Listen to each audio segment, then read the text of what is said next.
with me as we begin. Father, great healer of Israel, the God who has created the powerful machinery called the human body, that even in the 21st century, this body built by God is still able to heal itself. Lord, open our eyes to the urgency of the hour in which we have come to live. And my Lord, please grant us the wisdom to take the very best care of our bodies so that they will bring glory and honor to your name. Bless me this morning with clarity of thought, mind-to-mouth coordination, and help as we share on matters pertaining to health. Your people will experience your healing power. Guide us now in our discussion. In Jesus' mighty and powerful name. Amen and amen. This lecture is not intended to treat or diagnose any condition. We are encouraging individuals, if you are not well, to please see your healthcare provider. You are not encouraged to utilize anything shared in this video or in this lecture without consulting a naturopathic professional or your medical provider. We encourage you that we share this for educational purposes only, and it is not intended to treat or diagnose your condition. We've been talking about the power of herbs, and we've been talking about simple herbs that are in your backyard that can be of great benefit to you and your family. Now, this morning, we want to continue in that journey. If you have not seen the previous presentations, we encourage you to check us out on Facebook, on YouTube, subscribe, and as we are updating and adding more presentations to the channel, you will be able to hear and see these lectures that we are utilizing. I'm working with a very fascinating text, The Key Medicinal Plants, ladies and gentlemen, and it is an amazing book that I've utilized over the years with information pertaining to healing herbs and their blessings on the body. Now, this morning, we want to share on rosemary. If you're with me and you're hearing me clearly this morning, just type in the chat rosemary. Rosemary. I just need 40 odd individuals to just type rosemary. Rosemary. Rosemary is a strongly aromatic evergreen shrub growing to 6.5 feet or about 2 meters. It has a narrow, dark green pine-like leaves. When you look at it, it looks like the pine tree leaves, very tiny leaves. And rosemary is well known, ladies and gentlemen. Rosemary is well known, very healing, very therapeutic towards the body. So we are going to talk a little bit about the rosemary, greatly valued herb, and it is very popular in Southern Europe. It has been used since antiquity to improve the strength and the memory. If you know rosemary, you know that when you rub it between your palms, it gives off a really nice smell. To this day, it is burned in the homes of students in Greece who are about to take exams because they believe that it is very clarifying and healing towards the mind. So those who are having foggy brains, rosemary has a long-standing reputation as being very good for maintaining your equilibrium, maintaining and improving, strengthening your brain power, and helps to improve memory. Now, rosemary is an invigorating herb, and it imparts a zest to life, to some degree reflected in really its aromatic taste. I love to fix a meal and to put rosemary in the pot, so to speak. I want you to understand, ladies and gentlemen, that it is native to the Mediterranean. Rosemary grows freely in much of Southern Europe and is cultivated throughout the world. You can cultivate it in your own pot, in your kitchen, in your own greenhouse, wherever you are, you can cultivate rosemary.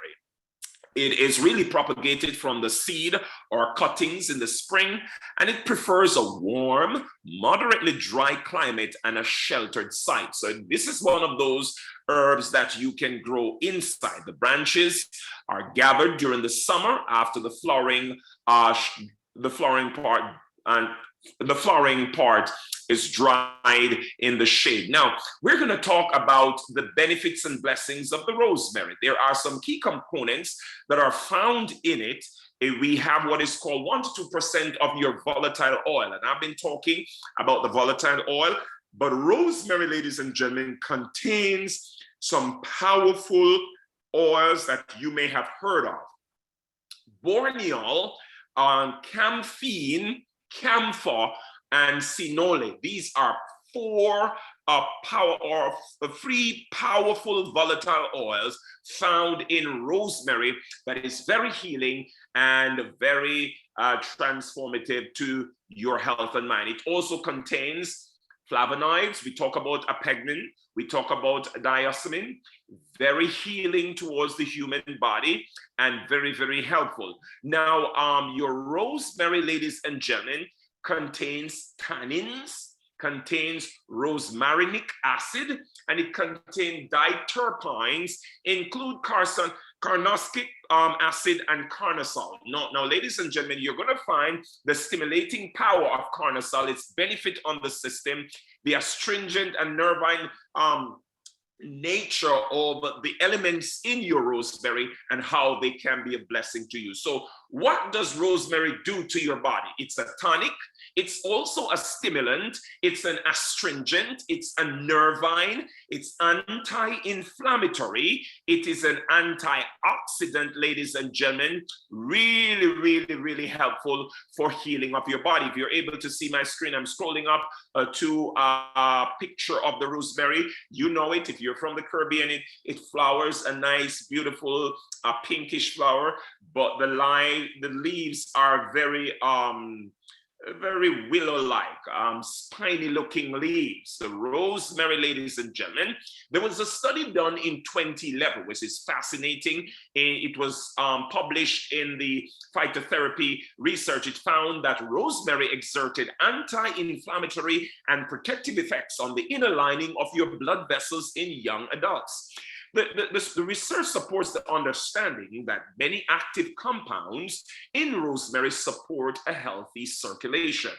A small 2006 clinical trial in Germany concluded, in line with the traditional uses, that rosemary raised blood pressure in people suffering from low blood pressure. So you're learning this morning. If you have hypotension, there are some individuals who struggle with that. So you know you have hypertension, which is when your blood pressure is elevated, and you have hypotension, which is when your blood pressure drops. And there are some individuals, they get that kind of reading. Some individuals, their blood pressure is normally low. Like my wife, her blood pressure is always excellent for her body type and condition, the kind of health. She gives a beautiful blood pressure, ladies and gentlemen. Every time it's taken, I say, wow. And at one time we thought, wow, her blood pressure seems lower. But then as we study more, we realize, ladies and gentlemen, that for her body build, make, and for her development and where she's at, her blood pressure is just perfect. But she shows a pretty good blood pressure. But for those individuals who are struggling with low blood pressure, your blood pressure drops, you use the rosemary, ladies and gentlemen, as a means of helping to raise that blood pressure. And all those taking rosemary, they reported feeling better at the end of that trial in Germany.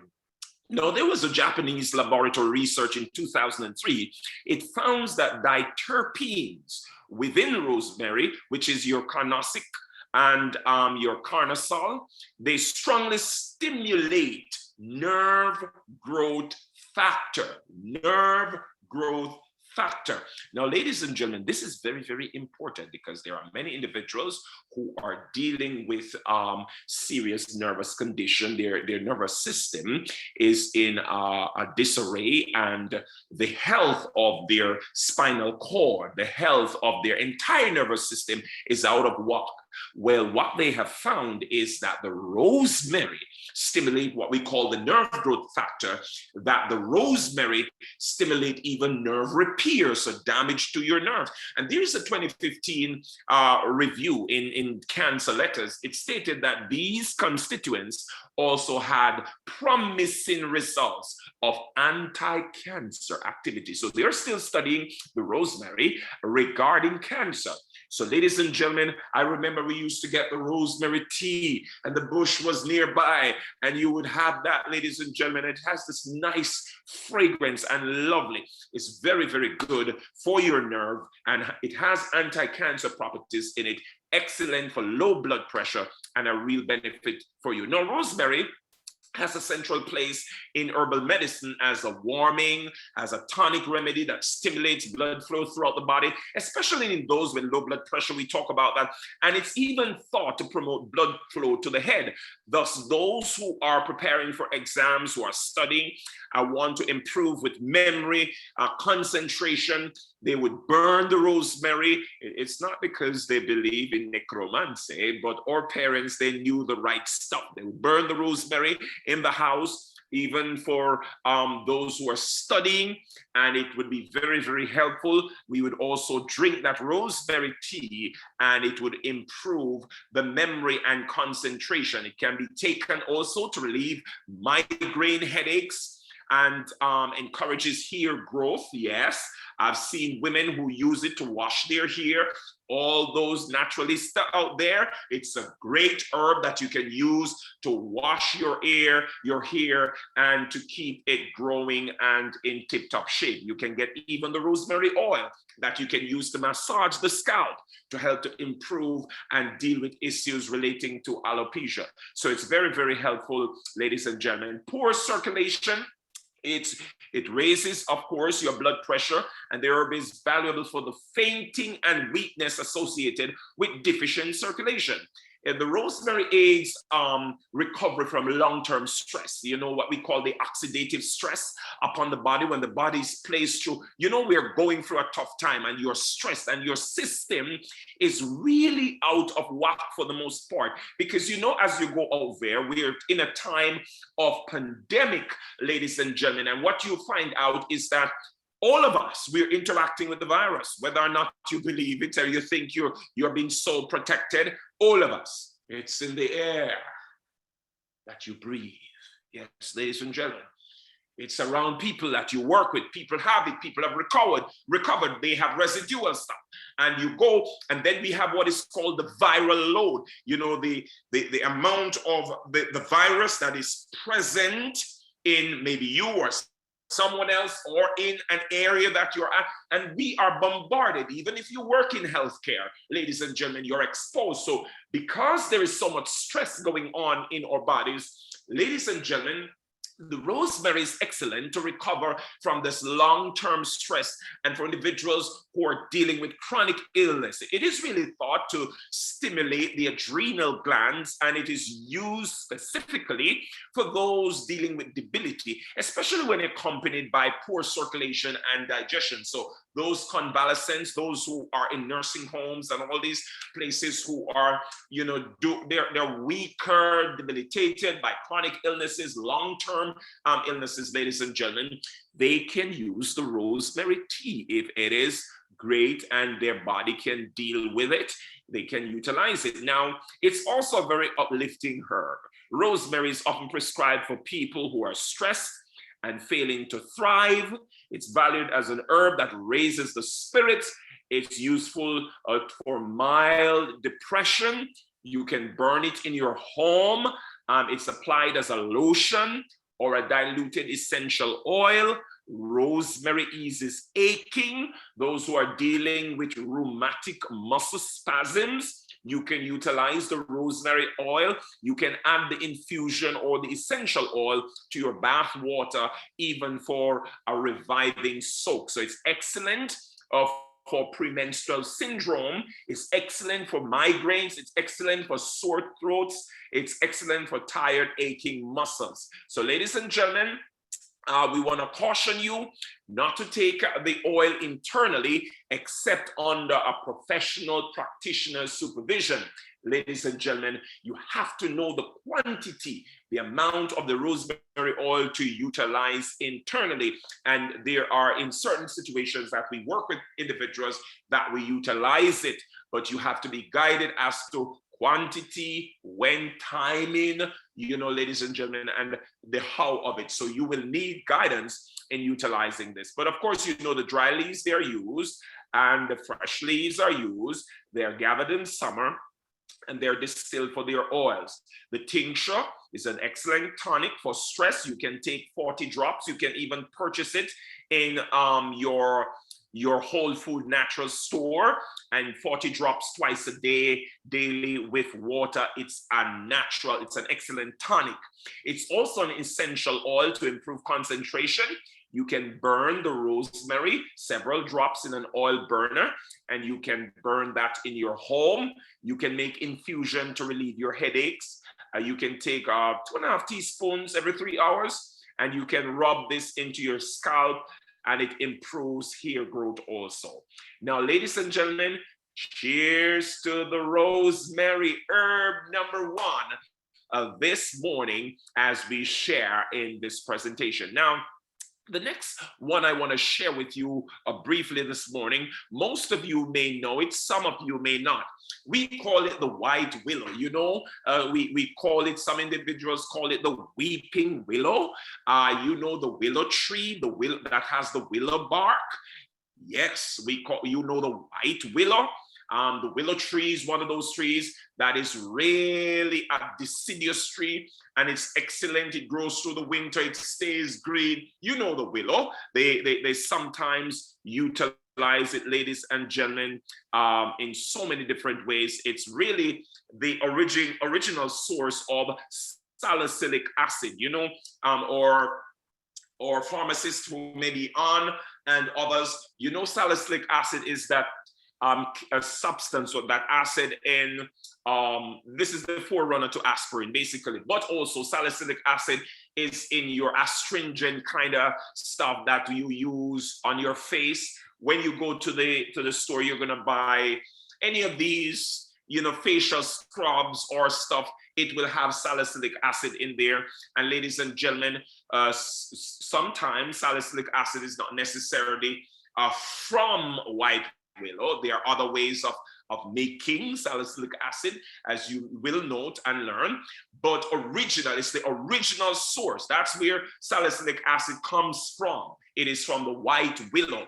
And the white willow and closely related species have been used for thousands of years in Europe, in Africa, in Asia, North America, to relieve joint pain. Yes, and manage fevers. I remember when I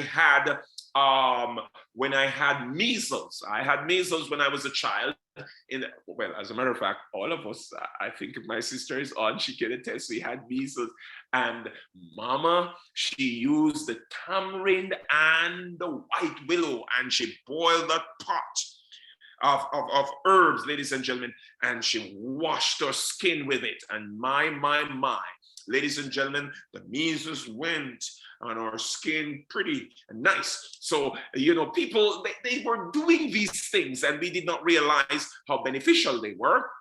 But the willow, ladies and gentlemen, it's said historically in antiquity that Dioscorides, a Greek physician in the 1st century, suggested taking willow leaves, mashed with a little pepper and drunk with wine to relieve lower back pain. While we are not promoters of wine drinking, I'm just telling you how historically they have used the white willow. But here we go, ladies and gentlemen. Let me tell you a little bit about the white willow. Now, it's native to much of Europe, and the white willow is also found in North Africa and Asia. Thriving in damp areas such as on riverbanks. It is really propagated from semi-ripe cuttings in summer or from the hardwood cuttings in winter. The trees are frequently pollarded and barked and is stripped from branches of up to 2 to 5 year old trees in the springs. Now you have what is called a crack willow, which you have also, it is often used interchangeably with the white willow, because when you look at the bark of the willow tree, it appears cracked, you know, ladies and gentlemen. And there it is also used on the Indian continent, North America. You also have the black willow, which is an aphrodisiac, and which is an anaphrodisiac, ladies and gentlemen. This is a sexual depressant. You have an aphrodisiac, which is really elevates the sexual prowess in men and women. Now, in your white willow, there is what we call a phenolic glycoside. Up to 11% of the white willow there contains phenolic glycoside, and we're going to tell you more. We have talked about this some before, but I want to tell you of the benefits of that. It has salicin, from which we get salicylic acid. It has flavonoids. It has polyphenols in your white willow. And ladies and gentlemen, it is also very, very useful for several conditions. It is anti-inflammatory. It is an analgesic. It helps to reduce fever. It is antihematic, ladies and gentlemen. It is also an astringent. Now, there has been a lot of research, or pharmacists, they will tell you, a lot of research on salicylic acid and aspirin. You know, a lot of individuals, aspirin is used as a blood thinner. Aspirin is used, ladies and gentlemen, as for heart-related situation. It's used for several purposes, but those are the major ones that people are pretty familiar with on the street or, you know, at home. Now, salicylic acid is a strongly anti-inflammatory and an analgesic compound, and it was first isolated from the salicin found in the willow bark in about 1838. It was really the forerunner of aspirin, which is the chemical drug developed in Germany during 1899. Salicylic acid and salicin has many of the properties of aspirin, but causes notably fewer side effects. Yes, ladies and gentlemen, the original salicylic acid from your white willow bark does not have the major side effects that you'll find in the aspirin that you utilize over the counter or that is dispensed to you, ladies and gentlemen. Now, it is widely researched these days, the white willow, as an alternative to aspirin-based anti-inflammatory medicines such as ibuprofen. Of course, you know that aspirin is in many of these pain relievers and all of these over-the-counter drugs, you know, that you ibuprofen and what's the name of the other one? Yeah, I'm calling a blank on it now, but it is well-known one that is very, very familiar to many. But unlike aspirin, ladies and gentlemen, the salicylic acid does not thin the blood that is found in your white willow bark, right? And any problem it might cause within the digestive tract are likely to be minor. So it does not really thin the blood, ladies and gentlemen. Over the last 15 or so years, clinical trials have shown that high-strength willow bark extract, it offers an effective alternative to mainstream anti-inflammatory medicines, particularly in treating conditions such as osteoarthritis, lower back pain. As a matter of fact, there was a 2008 clinical trial published in Phytomedicine among people with arthritis of the hip or knee, aged between 50 and 75, and those taking the willow bark extract after 6 weeks were rated by doctors as doing significantly better than those taking standard aspirin-based medication. those taking willow bark is reported far fewer side effects also. So the willow bark is excellent for osteoarthritis, excellent for pain. It's a great pain reliever for individuals dealing with arthritic pain. Now, if you're able to see my screen, you will see the willow tree, and you will see parts of it. The bark is stripped from the young branches and it's used fresh or dried. The bark has a deep, dark gray and deeply fissured look when you open the trunk of the tree. You chop it open so you'll be able to know it. When you look on the outside, it has these cracked barks out. You can practically peel them off with your hands. It's a great thing for you to have. So we use the fresh bark, we use the dry bark. We want to let you know that there are different ways of preparing the white willow for use, but we want you to avoid it if you're allergic to aspirin. You know, there are some individuals who are allergic to aspirin. And ladies and gentlemen, I have come to realize that those who have really thin blood, or blood people, your blood is very thin, and there are individuals who bleed easily, so you have to be very, very careful of that. I am one of those persons who, over the years, I'm an easy bleeder.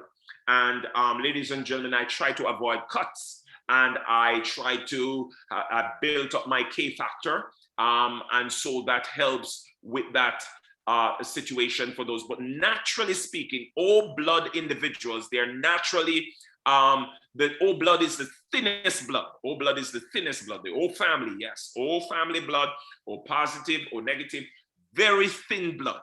And if you don't know, ladies and gentlemen, you may be treated. I've known individuals who have died. This is how serious, because they did not know their blood type, and they bleed out because they were on aspirin, they were on high doses, they had a condition, and the amount was increased. Ladies and gentlemen, situation happened. The person bled out to death, all because they did not realize that all blood, and I guess their doctors, I don't know if they didn't know, but research shows it's out there.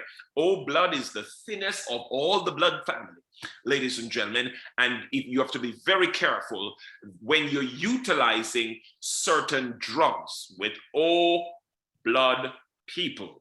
And doctors will know as they're trained to deal with that. Do not take white willow during pregnancy, or if you're breastfeeding.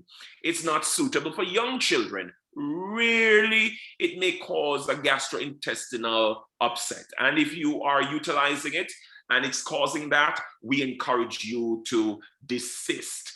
And so we want you to realize we often use in one of the protocols, as I call it, protocols that I work with individuals, we use the St. John's wort, we use the cramp bark, and we use the white willow. We make a concoction, ladies and gentlemen, for aching muscles. You know, you can drink that 2 times a day. You can have that, the St. John's wort, the cramp bark. You can make a decoction, you know, with a gallon, 10 gallon each of white willow, St. John's wort, and cramp bark. So 10 of white, 10 of St. John's, 10 of cramp bark, ladies and gentlemen. You boil that up in a big pot. You allow it to sit there, ladies and gentlemen. Allow it to settle in the pot. You strain it off properly, and you have that clear liquid. And ladies and gentlemen, you have a 3/4 cup of that, or 150 milliliters, 2 times a day. Very, very helpful for those who have aching muscles. The tincture is excellent for rheumatism. You can take a 1/2 teaspoon with water 3 times a day. You also have the white willow tablets. It also contains other herbs, which is taken for arthritis. And the decoction for your painful joints and aching muscles, you can take up to a 1/3 cup 3 times a day, ladies and gentlemen, of the white willow, which is excellent for optimal health. Now, one of the things I want to share with you, ladies and gentlemen, you can get some of the oils, you can get some of these things out there naturally, and these are good things. You may never know when you will need them. You may never know, so it's a good thing to have in your medicine chest. These trainings and lectures, they're intended, ladies and gentlemen, to help you to develop your own little stash. So you have these in the event and you know what they're for. When we empower the people, ladies and gentlemen, the people can do great things and they can take care of their health. Many of you are struggling because you just don't know. And I've learned that over the years, serving in churches, going pastoring here and there, I realized that it's not that people don't want to live for Christ, but they don't know how. Yes, they don't know how. And we preach over their heads. We say, you should do this, you should be that, but people just don't know. So I've pledged over my years in ministry to sit and teach the people. The Lord has shown me over and over, 3 times in prayer. I woke up one morning, he said, teach the people, teach the people, teach the people. And ladies and gentlemen, that is what I've been doing, teaching, because it is by precept and example. Precept and example. So we teach and then we model it. So if you're here on 2nd and 4th Sundays at 1:30 p.m. Eastern Standard Time, we have Cooking with Caleb, where we do naturopathic stuff, health preparations, and we're showing people how to do it. So we teach you on Tuesday and we now prepare on the Sunday and we help individuals to experience the health. So it's precept and example, precept and example. So we are going to teach you and we are going to show you how to do it. Ladies and gentlemen, we're at the top of the hour. Oh, we are thankful for the blessings of the rosemary and the white willow. May God bless you as you use natural remedies. This morning, as we close, I want to pray for you if you're not well, or if someone for you is not well, or if you're listening or watching this recording and someone for you is not well. Would you join me in a prayer for healing and hope?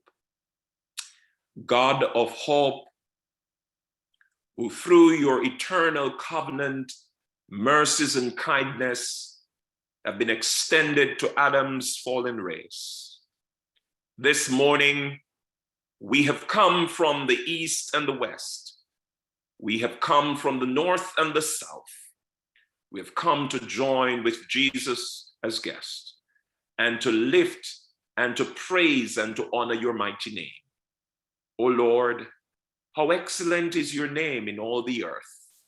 You are the God who heals us.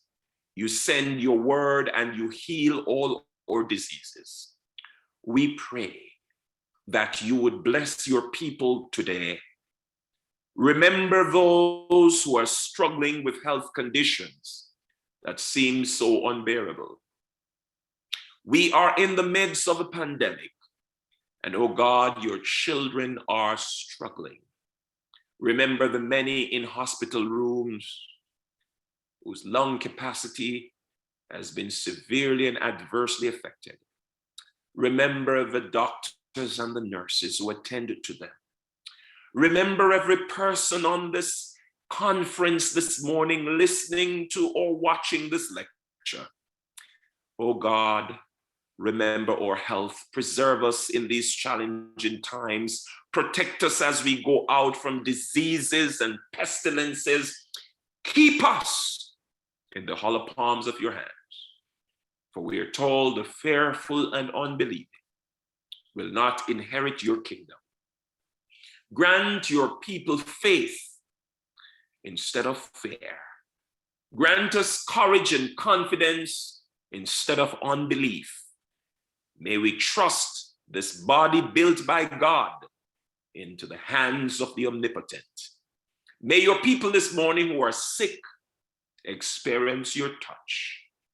Anoint us again and fill our hearts with your peace.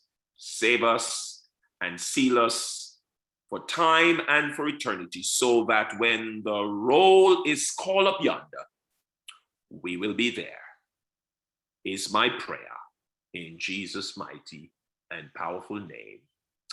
Amen and amen.